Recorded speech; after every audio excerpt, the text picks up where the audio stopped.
What's going on, guys? The sun has finally come out today, so I thought I'd pull over. I'm on my way to London town to have a chat with you about a few things. I'm going to upload this today because of an announcement I'm going to do in a sec. Mainly, sorry about the lack of videos this week. I just not had time. I've been out on the road. I knew this week was going to be heavy. I did warn that at the pre-show on the web show that I was going to be on the road constantly this week, and that has been the case. So when I've been getting home, which is about 8 PM at night, 7 PM at night, all I've wanted to do is spend some time with my fiance and just relax a little bit. I haven't even managed to do a lot of editing for episode 2, and it goes live in a week's time.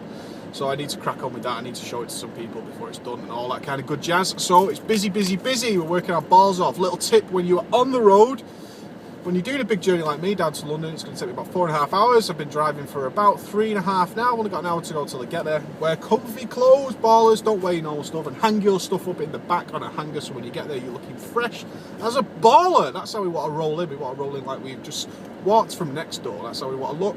Helps get you deals, guys. If you're looking to do some sales, look fresh. Always good. So what are we talking about? Well, tomorrow, Friday, this is why I'm doing the video today. I'm going to try and upload it from my phone, so if it looks weird, I really apologise. I'll edit it as soon as I get an internet connection, but at the moment, I'm going to do the best I can. Tomorrow is Friday, and my fiance has politely informed me that she's going to be staying out for the night at a conference. She's got a works conference that she's got to do, and she's going to be staying out for the night. So instantly to her face, we're going, oh, I'm going to miss you, I'm going to miss you. And in the back of our heads, we're thinking, baller, we're going to be playing some good fucking games. That's what we're going to be doing. Booyah! So I was thinking, what can I do Friday night? I've got all this time. She'll have a guy's night, she'll get Ghost round, but Ghost is full of plague and ill and all sorts. I've not even asked him if he wants to do anything because he's been off work. He's a poorly man, sad face.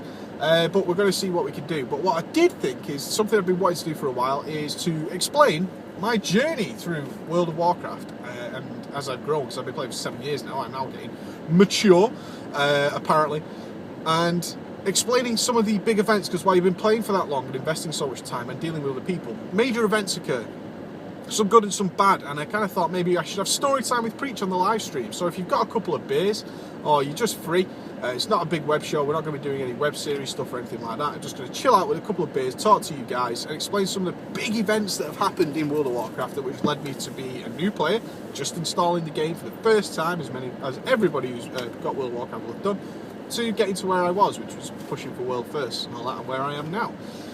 So I'm going to be doing that, and I've got some major stories to tell, good and bad, which I think is important, because everyone tends to try and give you the good side of things. Oh, I did this and I was totally fucking awesome.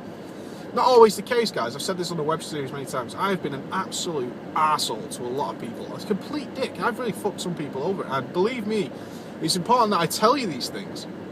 I did this in the past, I don't do them now. But things I did when I was growing and pushing and pushing and pushing and trying to push people is you tend to fuck people over, and this might happen to you. So it's important for you to do that. The other thing I want to add is I want to reply to all the emails I've been getting. I've got so many emails, which is amazing. But as I always say in the emails, an issue you have, probably thousands of other people have the same issue. So I like to get it out in a public area. So I'm not going to mention names, but I am going to answer a lot of the emails on the web show in a live chat version and give you sort of my empathetic and genuine view, because I can type it out in emails, which I did. I was in a waiting room the other day, waiting to meet people. I tweeted the picture of a dead plant that they put on show to make me feel welcome. And I was replying to emails there and helping a guy who was trying to do quite a serious application to stay with friends and stuff like that to a guild that didn't really want him, and had tips that I picked up in how you can sort of cheese the system and time your applications right. But again, these are things you can all benefit from, so I kind of want to do that in the web show. So I'm going to do that tomorrow. It's going to be 8 PM London time. Don't feel obligated to join in at all. You know, it's just going to be me with a couple of beers. There's going to be no production or anything like that. It's just going to be me and a couple of beers, just telling you some stories about things that have happened to me and things I've done in World of Warcraft, which have changed my mentality on a lot of things, especially in the real world. World of Warcraft does relate to the real world. It does. The things you do in there can help you and benefit you, and also teach you things you shouldn't do in the real world, most importantly. So we've got that tomorrow. So please tune in if you can. If not, don't matter. No issue at all. The other thing I'm getting constantly asked about, and I've tried to avoid it because there's many bigger YouTubers, you've got Total Biscuit and Day9 and Husky and Yogscast and all that, doing things about Soper and Pippa. Everybody's saying something about Soper and Pippa. There's news everywhere about it. I didn't want to make a full video about it, so I'll talk briefly on it to just give you my view. Of course, Soper is bad for us and for me and for the channel. If Soper goes through, one of the bigger sponsors of Soper is Activision. You may know them as Activision Blizzard. So guess what, if Soper goes through, WoW content will just disappear off sites like YouTube. I mean, YouTube is the most relatable topic for this, but any video hosting site whatsoever will just disappear. They don't want you earning money. And there's two sides to this story. Of course, the internet is rallied around saying SOPA's bad, SOPA's evil. You know, all these companies that are pushing SOPA through are just the Diablo of the real world. They're the absolute devil spawn. There's two sides to every story, just as there's two sides to me. There's my day side, which is Mike Lamb, who goes around and visits customers and signs deals and all that kind of stuff and reads through contracts and does diligence and all that kind of stuff. And then there's Preach. And Preach talks to you about gaming, and this is my, where my other side lies. And most of us who do this kind of stuff have another side, unless we've gone full-time one or the other. We have another side of what we do. So the Preach side of it is obviously fuming because my World of Warcraft content will disappear. Essentially, my channel will be reduced to not much, especially if EA and BioWare jump on the same bandwagon. Why not? They probably will, and therefore all sites like mine, you'll lose all of them. They'll just disappear. All these gaming websites, gaming videos that you enjoy, will just vanish because they are clear piracy. They are. And this is where the other side comes in. You can understand the point of view. This is why I sit on the fence with a lot of things, and why I tend to find that I can jump in an argument and take both sides of it and try and understand it. A lot of my job revolves around me taking arguments from one side and arguments from my side and trying to meet somewhere in the middle. This is what negotiation is, and I am trained to do that. That's my job. So the other side of it is, and quite rightly so, if you look at it from their point of view, why are people like me, people like Swifty, people like Day 9, people like Total Biscuit, who, well, not Total Biscuit anymore, he's more indie based, but you've got, and the Yogscast, why are they earning money from something they do not own, that they haven't paid for, in terms of distributing it to other people? Why are we earning money from it? That's not fair. It's not our property. World of Warcraft is not my property. What right do I have to show World of Warcraft to the masses and earn money from it? More importantly, why I don't have the right to do that? If the Council of Ballers web series, which is, it's a nothing thing that anybody's ever seen. What if somebody just packaged that and sold it? It's my property and earned money from it, and I didn't earn a penny. I would be pissed. I would be totally pissed. That's just totally unfair. And that is the stance they're taking. They're calling it piracy. Now, we're not piracy because we're not selling it in the respect of passing you a copy of the game. What I am doing is selling you my opinion on the game, which in essence there's nothing wrong with that. But I'm using their gameplay in my videos to show that. And that is where the problem lies, is I am earning money essentially from a game that I did not create. From something I did not create. And people are... The problem is, it's not particularly me. I mean, I like to put the focus on me. This is I'm doing this, fine. It's more the people who are really abusing the YouTube and other pay site and other sites that give adverts system. People are playing the games and they put no effort into what they're doing, and they call it a let's play or whatever. Not proper let's plays. Proper let's plays take a lot of time in development. I'm talking about generally kids, really, taking a game like Skyrim. Skyrim is the perfect example. You just recorded every second of Skyrim and added nothing to it. They just played Skyrim and put videos up of it with the occasional, oh, that was cool, wow, awesome. Oh, should I pick this? Okay. That doesn't add to anything in the game. It's not constructive, it's not criticism, it's not an opinion.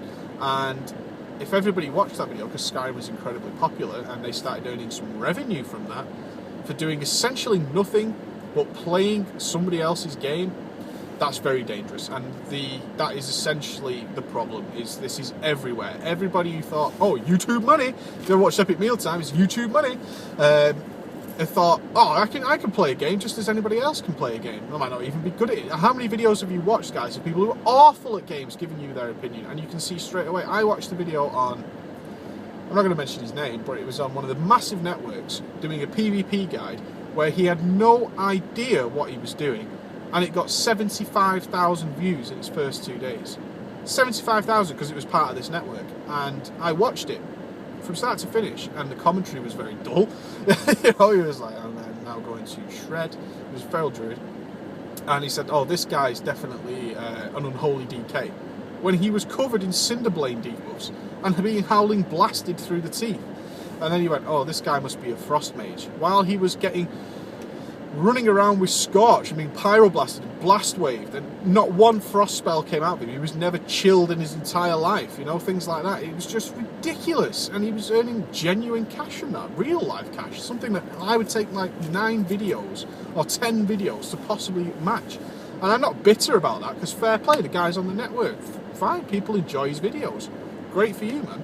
But that added nothing to it. He's clearly uninformed. It was just him playing his game.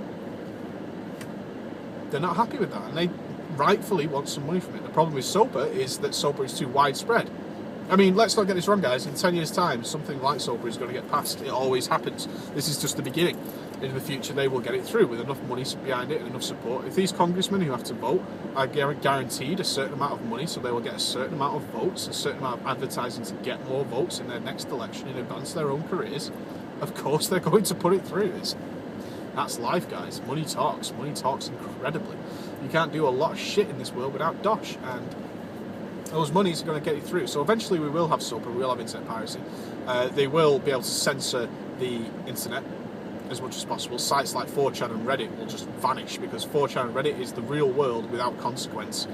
That is what those sites are. That is what real world would be like if there was no consequence whatsoever. If you could do whatever you wanted at any point in time, you would have 4chan in the real world and Reddit in the real world. That's what it would be like. So my view on it is Soper is very badly worded.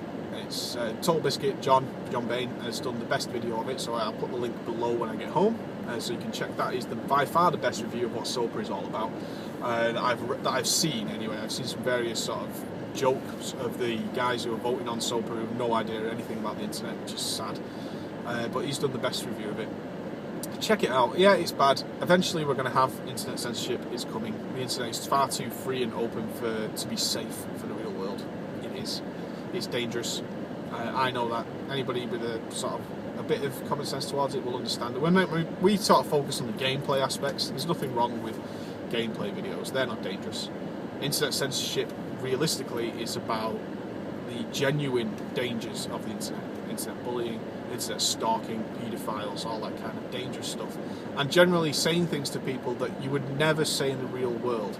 You know, there's a very famous 4chan picture up there about a car crash where a girl was horribly, horribly scarred. And the joke is instantly, oh, I wouldn't mind getting a car crash because I become a Sith Lord.